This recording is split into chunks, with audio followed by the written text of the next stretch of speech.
The stories you're about to see are real.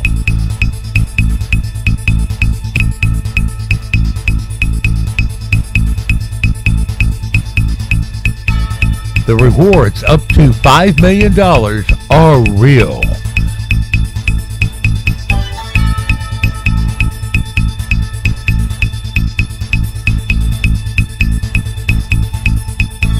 This is Augusta Crime Stoppers, where you stay anonymous.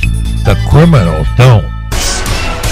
Grovetown Department of Public Safety and the Columbia County Sheriff's Office reports the two women you see on your screen are wanted in connection with a theft of a PlayStation 4 and a case of Bud Light on February 28th from the Grovetown Walmart.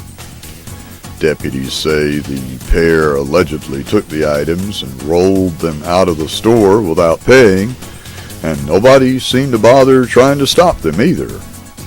It might save Walmart and other major stores a lot of money just to hire an off-duty deputy to stand at the exit of their store.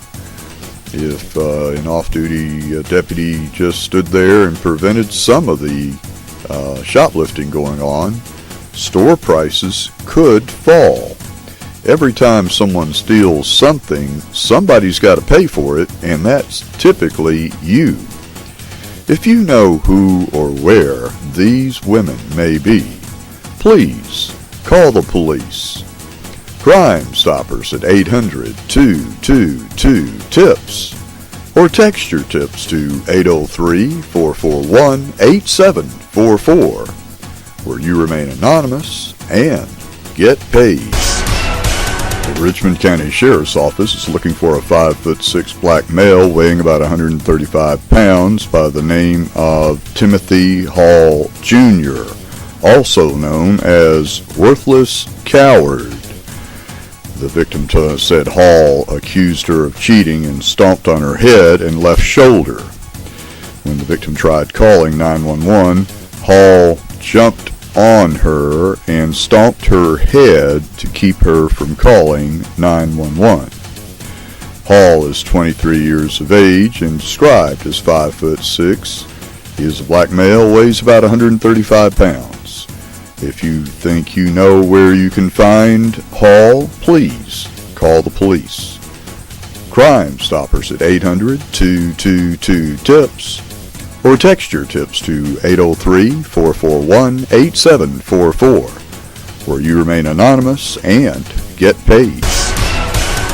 Richmond County Sheriff's Office PIO Glenn Ron reports that on March 6th at approximately 0257 hours, Richmond County Sheriff's Office deputies responded to 833 Cabela Drive in reference to a business alarm. Upon arrival, it was observed that the front glass window had been broken out. Richmond County Sheriff's Office deputies checked the business and detected some of the glass gun cases had been broken into and an unknown amount of firearms had been taken. During the investigation, it was learned that suspects appeared to flee the store and run towards Interstate 20, where a vehicle was possibly parked on the side of the road to pick them up. Richmond County Sheriff's Office is requesting anyone that observed a vehicle parked along Interstate 20 near Cabela's around the time of the burglary to please call the police. Crime Stoppers at 800-222-TIPS or text your tips to 803-441-8744, where you remain anonymous and get paid. There is an up to $5,000 reward on this case finding anyone that the police arrest, or there is a bonus award for any of the guns to be recovered back to Cabela's. And now, this Crime Stoppers special report. The ATF shelves bullet ban proposal after finding out their false claim that the bullet they were trying to ban had been used to attack or shoot police officers. Fact is, the bullet they were trying to ban has never been used to shoot at a police officer, and the gun grabber said the bullet they're trying to ban was armor piercing. the bullets not armor-piercing either. So after the ATF found that the gun grabbers lied, they rolled back their proposal, but they left it open to ban your defenses any old time they feel like it. Hey there, friends. Thanks for checking in. Breaking news, the ATF is shelving, for now, their proposal to ban M855 and SS-109 ammunition. And the reason stated, the main reason, is because they received over 80,000 comments from the public. Freedom-loving people like you and me who made our voices heard. Now we have to understand something. They said shelving it. They did not say they're dropping their proposal. They said they're going to shelve it until they get all the public comments in, which means that it's not a dead deal. Matter of fact, this is very much alive. So we can smile for the day, but tomorrow we get right back to work. Matter of fact, we get right back to work tonight if you have not written your letter to the ATF. So what we need to do, we can smile for now, but it's been shelved. It's not been dropped. The ATF stated that they are going to wait till they get all the public comments in, which means that the opposing groups are going to flood the ATF emails with comments as well. So we need to stay vigilant with this. We will give no ground whatsoever. Like I said, we can smile for the day, but we also get right back to work. Please do your due diligence. You freedom-loving, Second Amendment-loving people, and keep the heat on the ATF until this thing actually is dropped. So let's keep the heat on. Let's give no ground. Let's continue to flood them with emails until this thing is actually dropped and not just shelved. This video is a call to action for all freedom-loving Americans to contact the ATF, because as it sits now, there is a proposed ban on green tip 5.56 ammunition, mainly M855 and SS-109. They are saying that this type of ammo is armor-piercing, therefore causes more danger to law enforcement. The rationale for this is that it can be fired out of an AR pistol, which is classified as a handgun. Guys like you and I know that that type of ammo is used for hunting and sporting anyways, therefore the risk to law enforcement is minimal, if any at all. This call to action is so that you get involved, also your friends, family, and neighbors, to contact the ATF and let them know how this is unacceptable. They will accept all emails, regular mail, and faxes all the way till March 16th. We need to make our voices heard. Here is the email that I sent. Here is the letter that I sent the ATF through email. I will also be sending it through postal mail as well as through a fax. And it reads like this. ATF, please do not ban M855 SS-109 ammunition. This ammunition is primarily used for hunting and sporting purposes. Many hunters and competitors use an AR pistol with green tip ammunition to pursue their sport. I would never ask for anything that puts our law enforcement officers in harm's way. However, this proposed ban would not help keep our officers safe. It would, however, be an infringement on my Second Amendment, as we already have too many restrictions. Thank you for your consideration. And you can sign your name or whatever. But it is important that we make our voices heard in solidarity for the Second Amendment cause, and we will give no ground for this. Why is the ATF trying to disarm Americans whenever they will not disarm Islamic terrorist camps operating right here in the U.S.? That's right. Your government that you pay taxes to is trying to do everything they can to take your little bitty pea shooters and your little bitty single rounds from you so that you will not be able to defend your business, your job, your family, your loved ones, your town, your state, or your country. Yet, they have never been on record disarming a single one of these very well-known Islamic terrorist training camps that have been operating in the United States for years.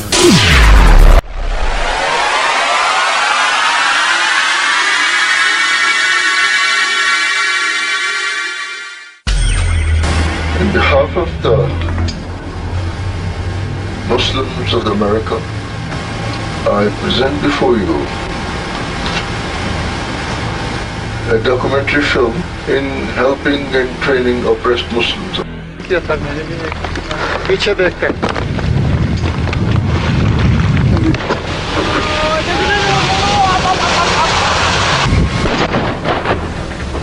They also blame Jelani for the beheading of journalist Daniel Pearl, who was reportedly on his way to interview Jelani when he was abducted. That was back in 2002. And we are establishing training camps. Operating within the United States in plain sight is an abomination and is definitely a failure of the United States government to act in its own interest.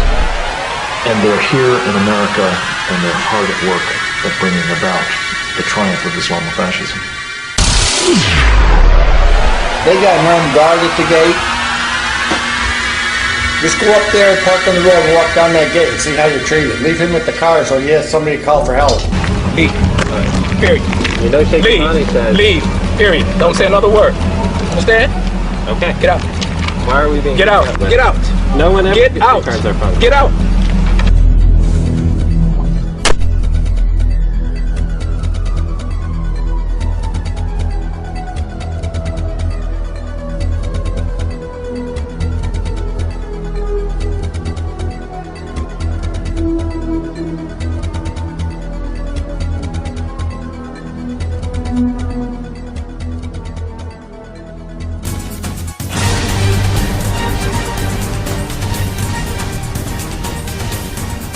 Radicals in the United States have traditionally set up shop in big cities with large Muslim populations, places like New York City, Dearborn, Michigan, and even Washington, D.C.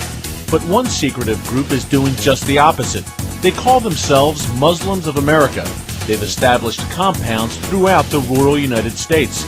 Members say they moved to the countryside to lead peaceful lives, free of Western decadence.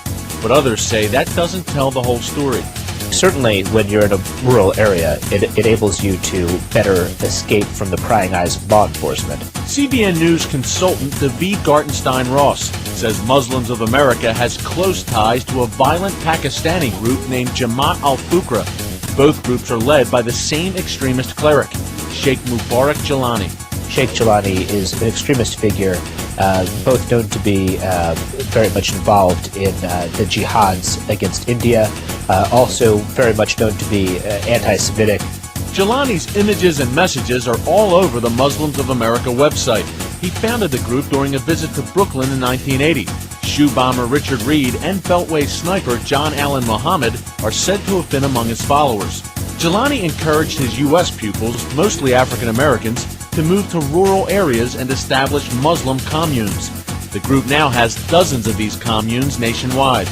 Al-Fuqra has compounds from coast to coast. They have compounds in Virginia, 2 of them in New York State, in California, in Colorado, and Georgia. And what this indicates is that they're going to areas where land is plentiful, where you can get land for relatively cheap prices. CBN News visited the group's 45-acre site in Red House, Virginia, a town so small you can barely find it on a map. Red House, Virginia is as rural as it gets. There's no traffic lights, and the only signs of industry here are a pair of convenience stores. So when a street sign popped up named after a radical Pakistani sheikh, along with men and women dressed in traditional Islamic garb, locals took notice. About 100 people live in run-down trailers on the Red House compound. Members declined to speak to CBN News on camera. We're just trying to... Well, wait. It's okay. We tried to ask them about this sign in front of the compound. It's a symbol of the group's devotion to Sheikh Jelani. Jelani has been on U.S. intelligence agencies' radar for years. He's currently under investigation for possible ties to al-Qaeda. American journalist Daniel Pearl was on his way to interview Jelani in 2002 when he was murdered. The sheikh denies any involvement in Pearl's killing. CBN News spoke to a former member of Muslims of America who wishes to remain anonymous. Mustafa says Sheikh Jelani runs the group from Lahore, Pakistan. He's the leader of the group. He's a former member of the Pakistani military. His father was one of the founding fathers. He has great connections to the Pakistani intelligence, ISI. Mustafa says Muslims of America serves as a cash cow for Jelani and Jamaat al-Fuqra. Each member is required to send 30% of their income to Jelani. He said that the 30% is money that God has chosen to take from you, and if you spend that 30%, you're stealing from God. Group members hand-delivered thousands of dollars in cash at a time to Jelani in Pakistan. Money got to Pakistan through the old elders who traveled to Pakistan. They carried cash with them, or they sent it to the Union. Mustafa says Sheikh Jelani uses these American dollars to help fund the Taliban and other terrorist groups. Muslims of America compounds are filled with ex-cons from rough backgrounds. Many converted to Islam in prison. Mustafa says there's at least one semi-automatic weapon in every home. A local law enforcement official told us he's had no problems with Muslims of America in Red House, but the group has a long track record of violent activity on U.S. soil. During the 80s and 90s, members firebombed Hindu and Hare Krishna temples and assassinated 2 rival Muslim leaders. Federal raids on the group's Colorado compound in the early 90s turned up bombs, automatic weapons, and plans for terrorist attacks. And at least 3 members have been arrested on weapons charges since 9/11. Mustafa says the group raises money through a variety of criminal activities. It's all illegal. If you're bootlegging videotapes, CDs, clothing. In March, federal investigators broke up a multi-state counterfeit goods ring. Local residents tell CBN News that some of those arrested lived at the Red House compound. It's all counterfeit movies, not sanctioned by Paramount or MGM or things like that. They're not legitimate. Law enforcement sources say they're keeping a close eye on Muslims of America compounds. One of the law enforcement officials that I spoke with was concerned that you could have a Waco-type situation. But this video on the group's website shows the former head of South Carolina's FBI branch speaking at a Muslims of America sponsored event in 2004. It's indeed my pleasure and an honor to be here today.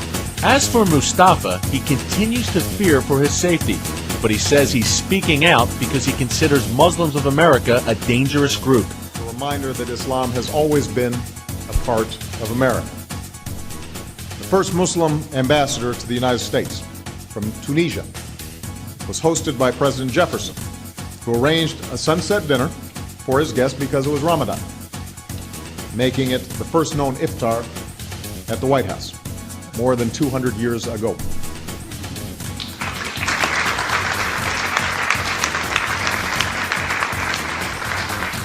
Yeah, no, I know. This is okay. So that was a special moment. It was a sunset cruise.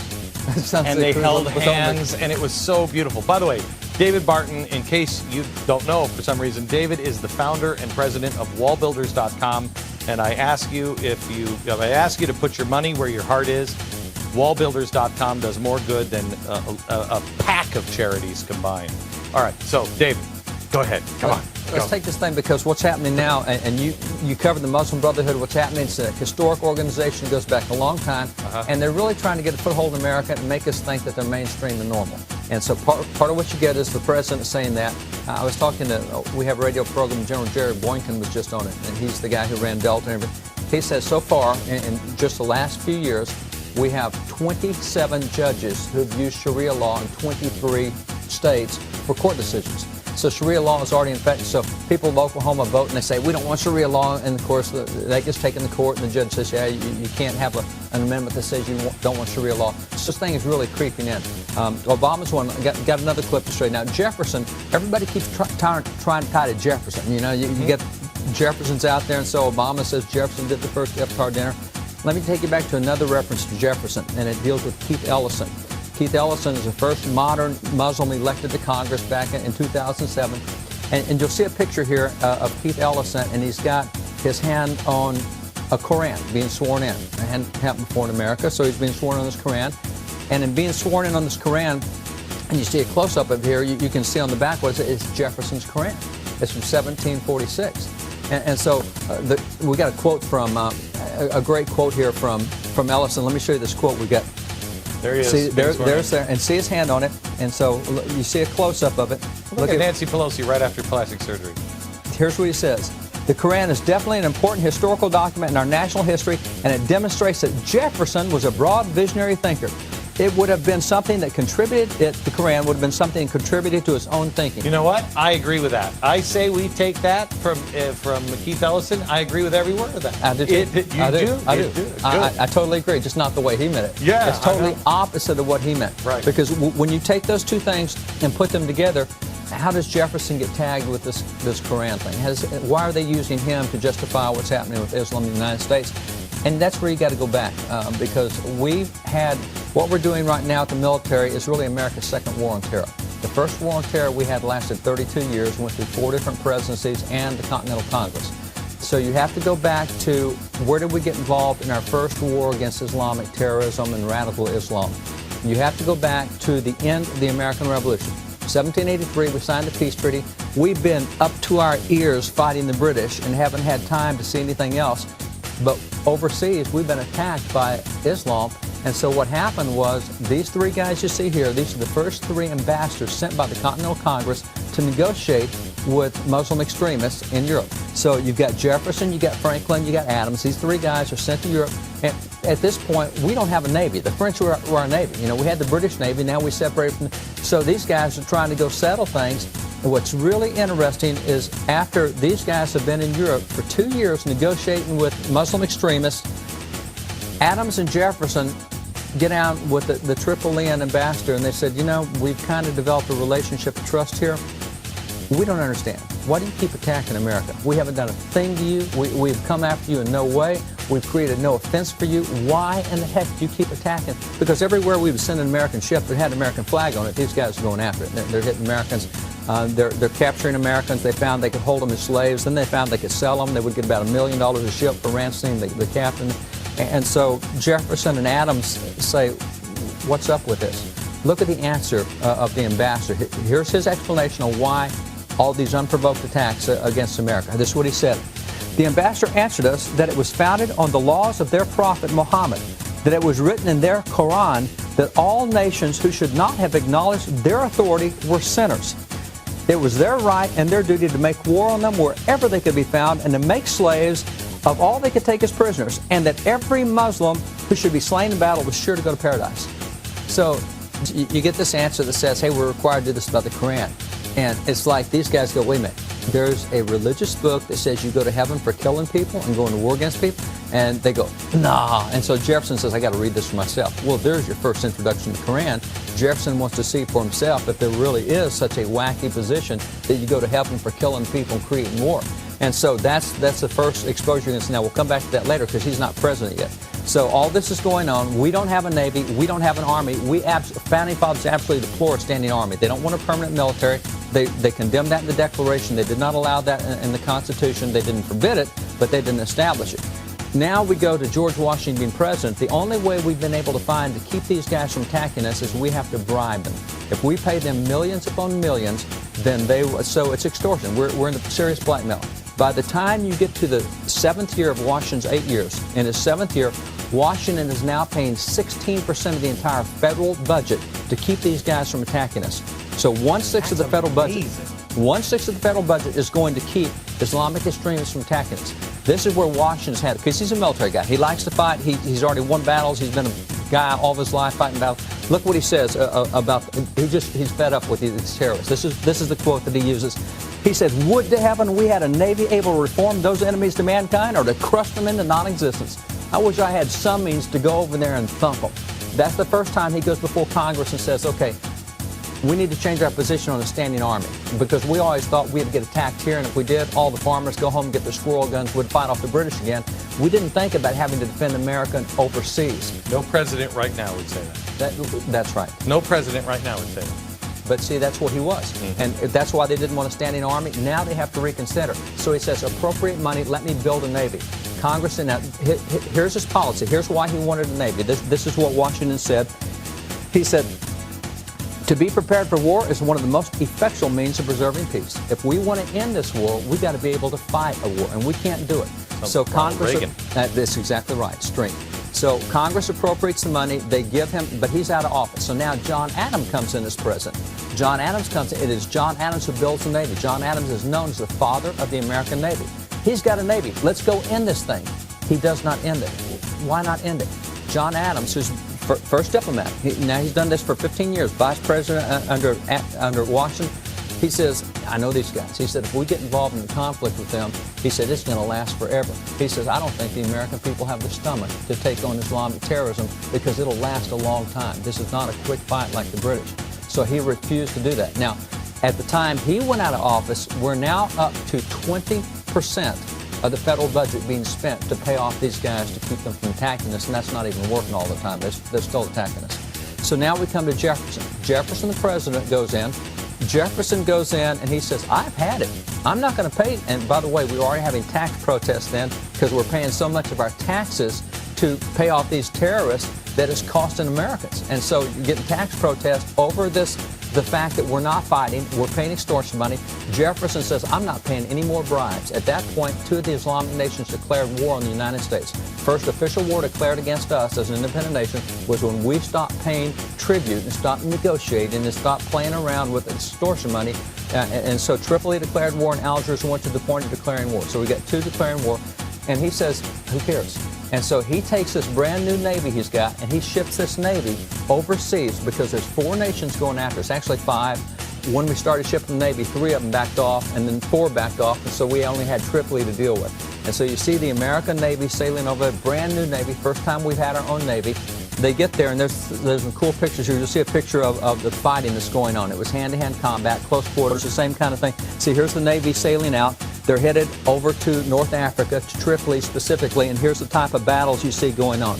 And so this is Stephen Decatur, a young lieutenant who's there engaged in all this battle. And so this is fighting to keep them from attacking Americans because they're having their way with everything going on. This is young Stephen Decatur.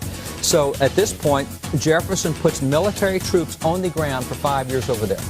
That's where we get our Marine Corps hymn. Our Marine Corps hymn says, from the halls of Montezuma to the shores of Tripoli.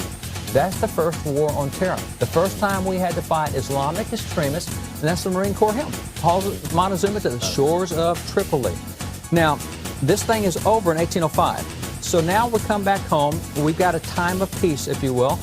And in 1806, this is printed. Now, this is the first Quran printed in the United States. This is 1806, is it printed? Jefferson is our president here. And here's the first American edition. The Quran says right here. Now, interesting thing, why print a Quran? Because we've been fighting these guys for 5 years and people are going, what in the heck are these guys thinking?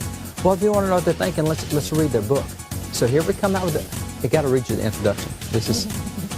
You're going to love this. Here's the editor's introduction, and it says, this is a book. This book is a long conference between God, the angels, Muhammad, and on through it goes. Set it up. When you get done with this book, this is what it says. You'll find, he says, you'll wonder that such absurdities have infected the best part of the world. They're saying, you will not believe what these guys believe. When you read this book, you won't believe the absurdities that have infected that much of the world, and you will avouch that the knowledge of what is contained in this book will render that law contemptible. If you read this, you will have contempt for Islamic law. And that's why they put this out, because we've just gone through 5 years of fighting these guys, and we need American people to know what this is all about, because we didn't start this. They're the one, and they said it's in our Quran. We do this because it's in our book. We're only doing what our book tells us, and so Americans needed to know what the book said.